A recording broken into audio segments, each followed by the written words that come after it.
Hey guys, welcome into Fantasy Football Academy 2020. As always, I'm your host, the Dean, and today's episode is going to be about starts, sits, but I want to bring up a couple of things that popped into my head.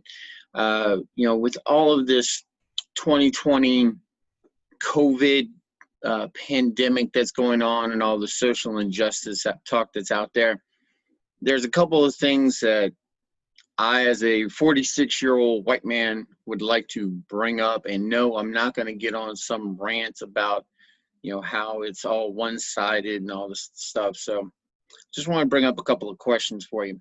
Number one, is anyone else sick and tired of all the moaning and complaining that's going on because of 2020?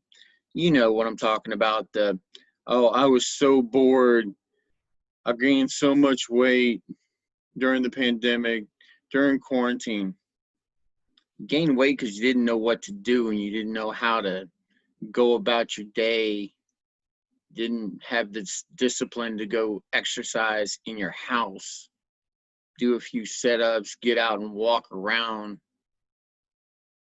Even if you don't live, like I live out in the country, I can go walk down the road. My family and I jogged every day during quarantine, or almost every day during quarantine, 3 miles. We watched what we ate. Talk about bored. We built a raised garden. So there are things to do. Heck, I started this YouTube channel during quarantine just to fill my time. I wasn't going to start this until after the draft. I started a couple of months before. So all those out there who want to moan and complain about how horrible 2020 has been, hadn't been that bad for me, except for having to deal listening to people that want to have everything handed to them on a silver platter and not work for anything. Now, as far as the social injustice goes, am I tired of hearing about cops shooting people? Yeah. Am I outraged at it? Yeah. Should it have happened? No. Should people listen when the cops tell them to do stuff? Probably should. I see TikTok all over the place. My wife watches TikTok all the time, and I see all these TikToks about there's black people that pop up on it and talk about they don't put themselves in positions to get shot. Well, I'll share a little story with you. Happened here in Lafayette, Louisiana, and you might remember that a man was tased while being told by police to halt, while carrying a knife, got shot just before he walked into the convenience store, and who knows what would have happened then. But everyone wants to be outraged because the cops shot him 7 times after they tased him, and he didn't listen. But here's another story that I'd like to share with you.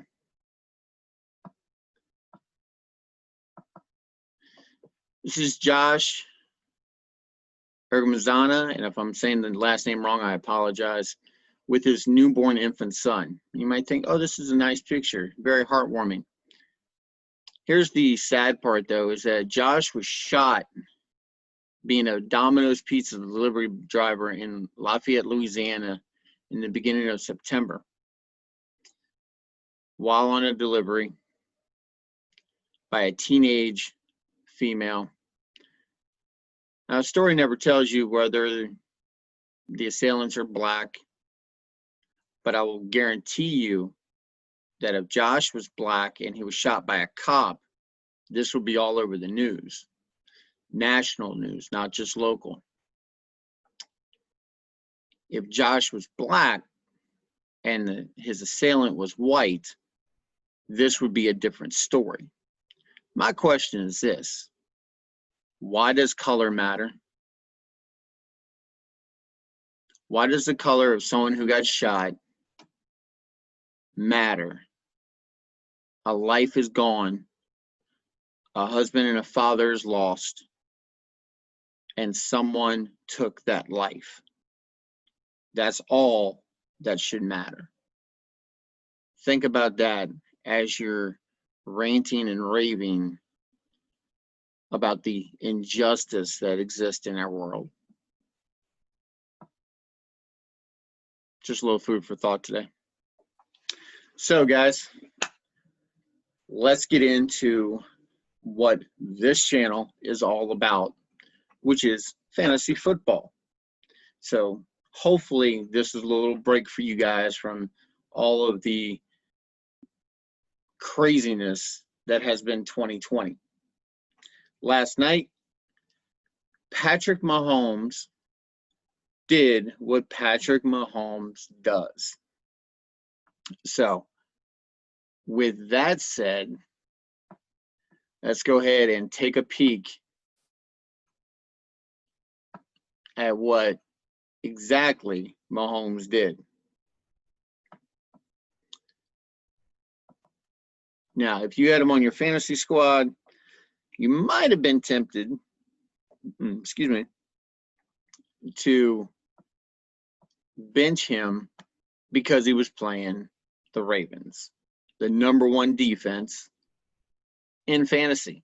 However, if you did, you missed out on 48 points, almost 400 yards passing, and 5 touchdowns, 4 passing, 1 rushing.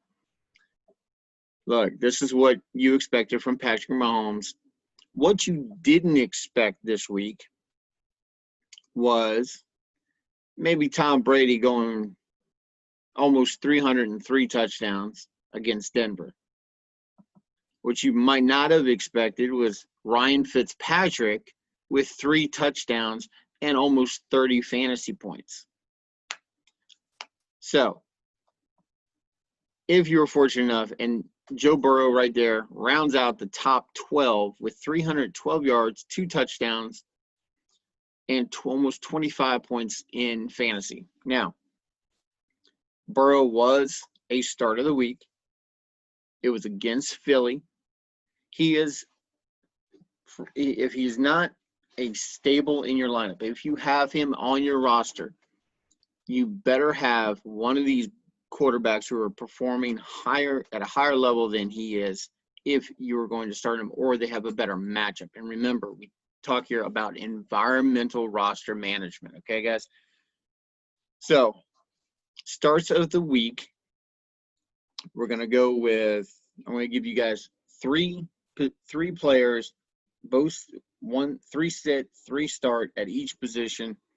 Tight end, look, I'll just give you the starts, and if you're not on this, if you have 3 that are not on the start list, unless they are one of the top performers like Kelsey, if Kittle is healthy, then you can go ahead and start him, but please keep an eye on his progress. They just lost Jordan Reed as well, so that's why one of the other San Francisco 49ers receivers makes it onto my must-start list. Simply, it's a question of an Armageddon type thing where it's not a choice, it's a lack of options, and that's basically what San Fran is dealing with right now. So, quarterback, Deshaun Watson. Yes, I'm putting Deshaun Watson on this list because he's playing the Vikings. Look, I don't know what's going on with the Vikings defense, but their defense has been porous, to say the least.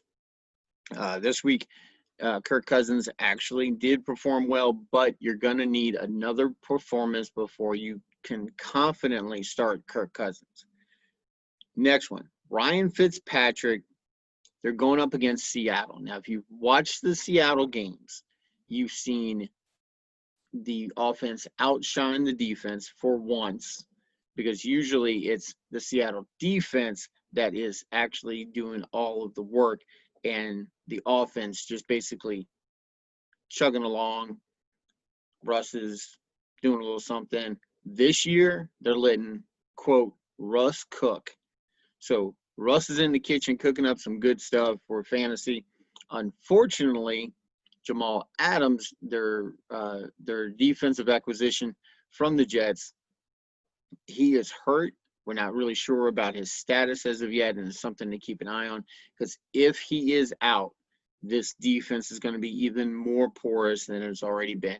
You've seen the high scores. You've seen everything that the defense has given up, and the offense has had to be as prolific as it has been in these past weeks. So Fitzpatrick against Seattle must start. Matt Ryan versus the Packers. Look, this is a 57.5 over under from Vegas for the point total in this one. It's on Monday night. You're going to have Aaron Rodgers versus Matt Ryan. We had Aaron Rodgers versus Drew Brees on Sunday night, with Aaron Rodgers coming out on top. We're going to see if he can't cut through another porous defense in Atlanta. Look, Atlanta's been choking, and I mentioned this on the last broadcast. Someone needs to deliver the Heimlich maneuver to the ATL, because they are as cold as Atlanta is supposed to be hot. Okay, so I don't know what's going on with Atlanta. Dan Quinn's supposed to be a defensive-minded coach. Not seeing it right now. So with that said, I'm saying that you can start Matt Ryan against the Packers, because, hey, they're going to need to put up points. They're going to need to throw the ball. Sits for quarterback. Look, I'm hoping that Matt Nagy comes out in the next couple of days and announces that Nick Foles is starting quarterback. That way I can come on this broadcast and say, I called in my bold prediction show. And if you haven't seen it, down at the bottom, subscribe, like, and share for me. And I can tell you that I called Nick Foles starting by week 4 over Mitch Trubisky. Look, Trubisky got pulled in the third quarter of the Chicago game. Nick Foles came in, and in classic Nick Foles style, came in and led a charge, 3 touchdowns, 118 yards, or I'm sorry, I believe it was 188 yards passing in just a quarter and a half. Now you might say, hey, why isn't Nick Foles on the start list? That's because they're playing the Colts. Look, the Colts D is no joke. It has been really good. Last week it was exceptional, again, given it was against the Jets. But if the Colts defense can do even a fraction of what they did against the Jets to the Bears, I don't care if it's Trubisky or Foles, you're not going to start either one of them against the Colts defense, okay? That's why my Colts defense is also on my start list, because there's so much controversy, and this has got to be the ugliest 3-0 team you have ever seen in Chicago. Cam Newton against the Chiefs. I know.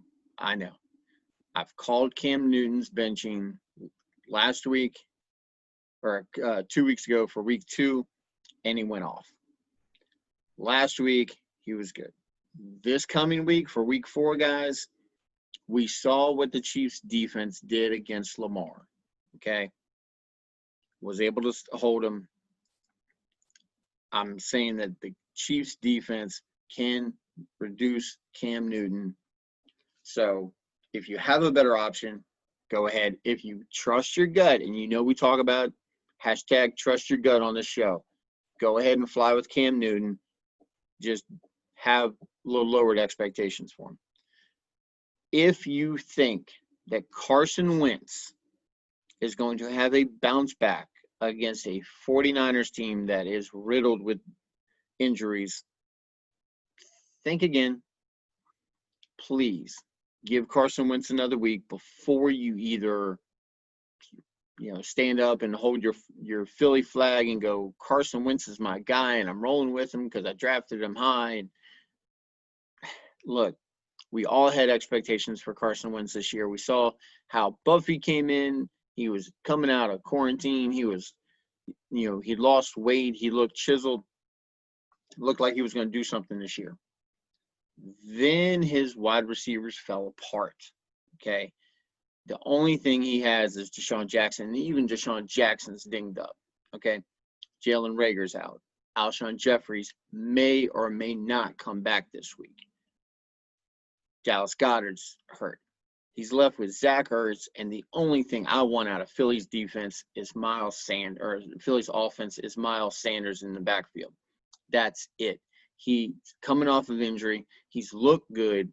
He's performed well. And he has to be, for lack of options, the number one option for offense on this team. And we're talking passing and running with Miles Sanders, okay? Running backs.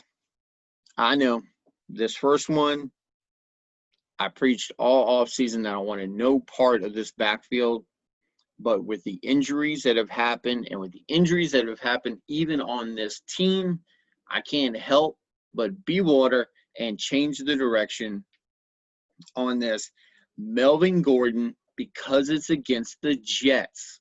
Guys, I keep telling y'all, anytime that you have the Jets on your schedule, you are one to start them with all confidence. Sorry, guys, got a little something here. So,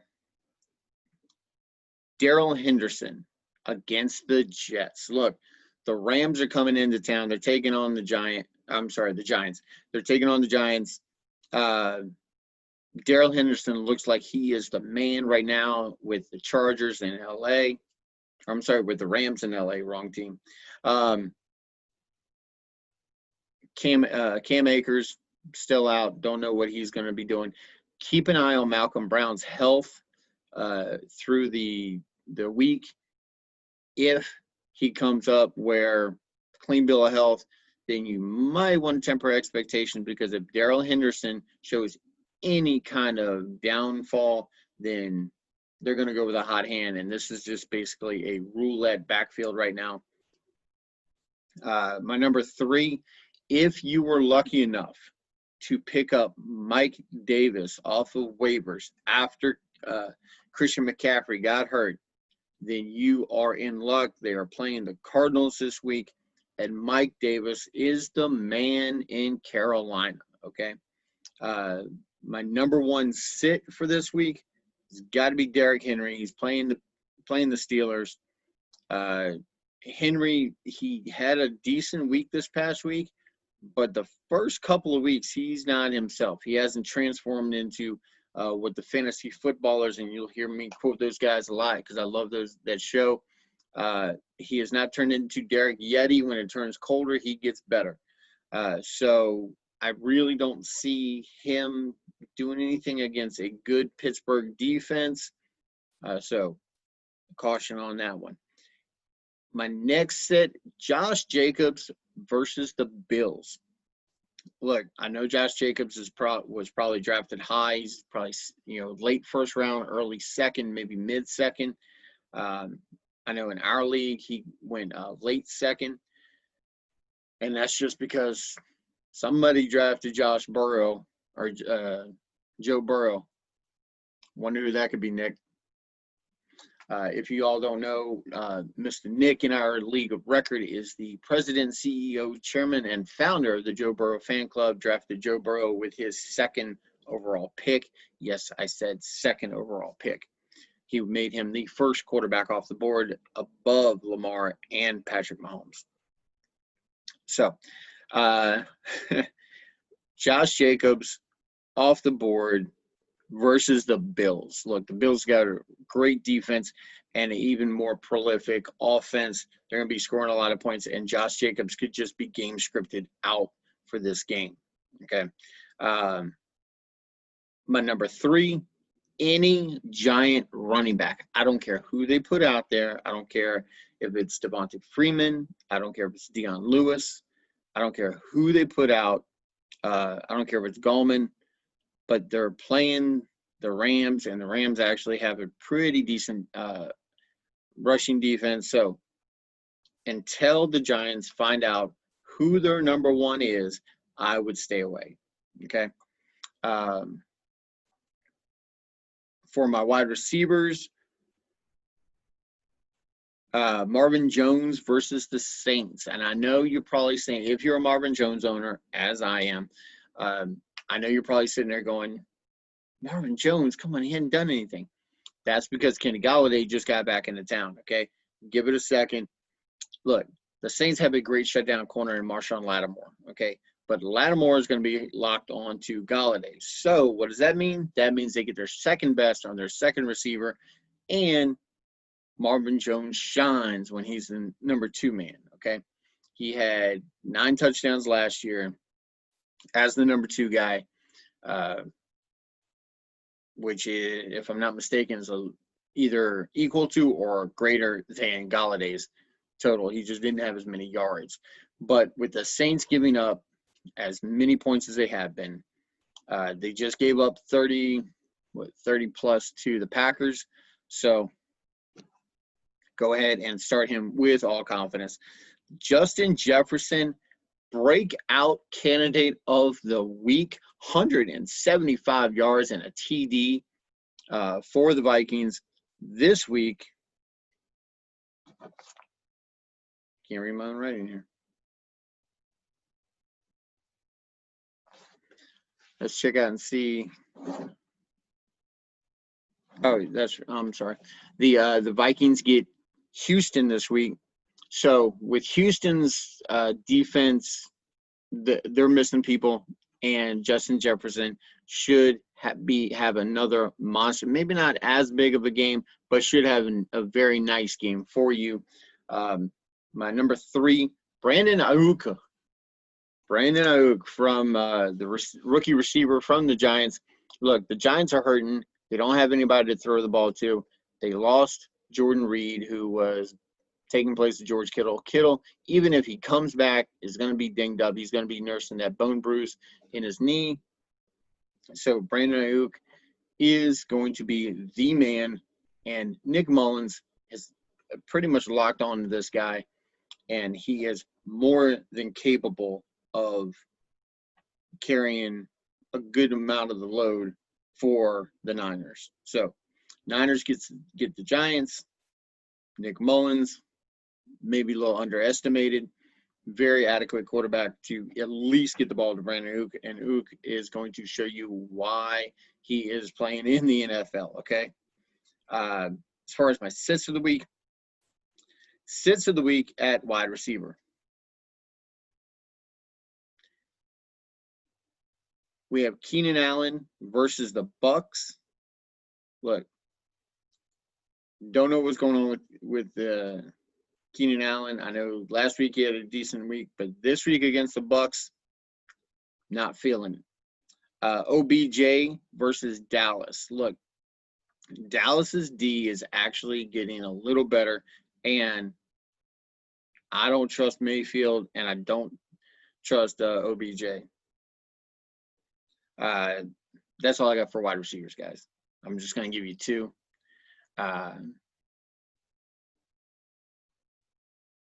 As far as tight ends go, amazingly, look, Jimmy Graham, I'm going to put him as a bonus on this one. I'll give you my other 3 here in a second. But my bonus for Jimmy Graham, look, the man got targeted in the end zone with Nick Foles. If Nick Foles is the quarterback for the Bears going against the Colts, got to throw to somebody. Allen Robinson's going to be covered. Okay. Anthony Miller, we don't know what kind of chemistry they got going on with Foles, but Foles looked really, really comfortable with Jimmy Graham. So let's go ahead and keep an eye on Jimmy. Noah Fant, he's playing the Jets, guys. I don't care who's throwing him the ball. He's playing the Jets. Noah Fant is a beast. He will go out and get the job done for you.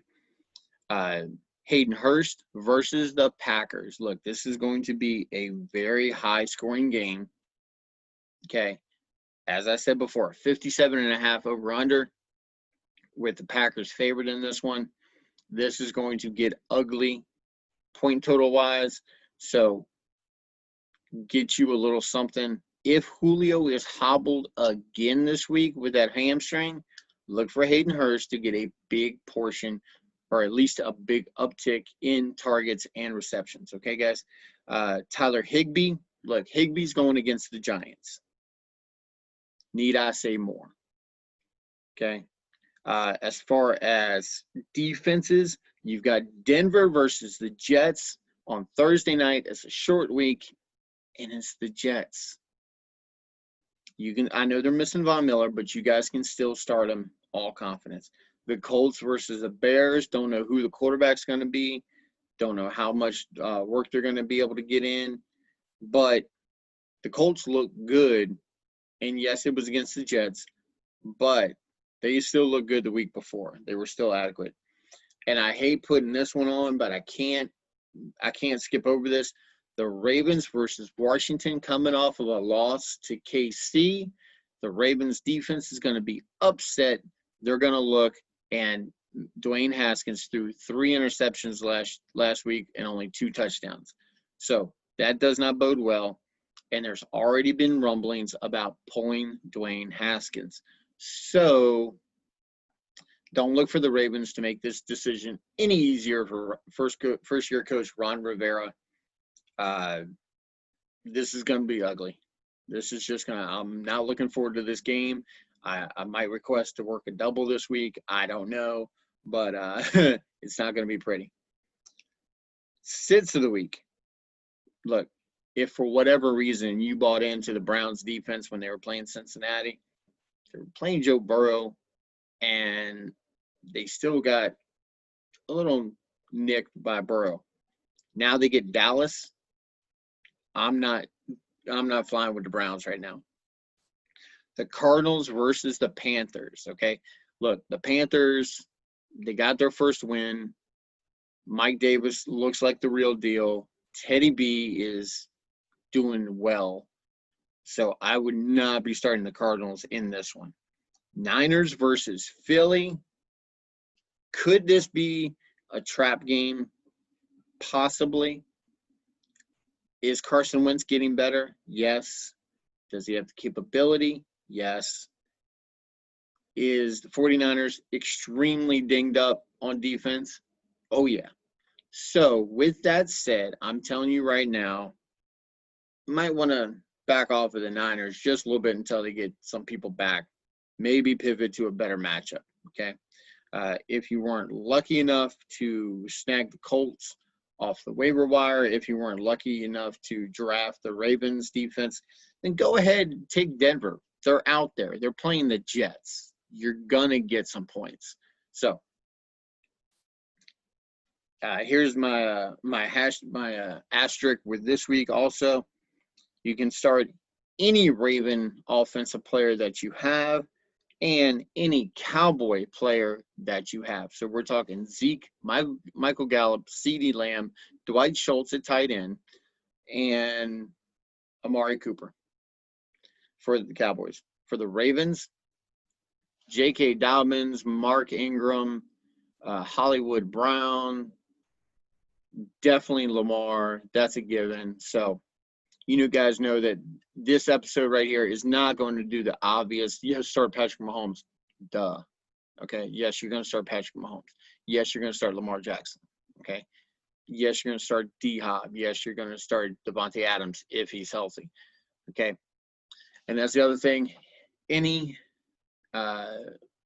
receiver from the Packers, go ahead. Any Falcon receiver, start them. That's going to be a high-scoring game, and you're going to want any kind of piece of that game. Okay, guys? So, with that said, I want to remind you guys, it's not about this. It's about life. Okay? So, I know it was a little heavy to start with. Hopefully, we lightened it up a little bit. Guys, hit me up down bottom. Comments, suggestions. Make sure that you go on Twitter. You can follow me at FantasyDean20 on Twitter. And as always, follow me here on YouTube at Fantasy Football Academy 2020. And for this channel, I've been the Dean. Love you guys. Have a good one. Take care of yourself. Take care of each other.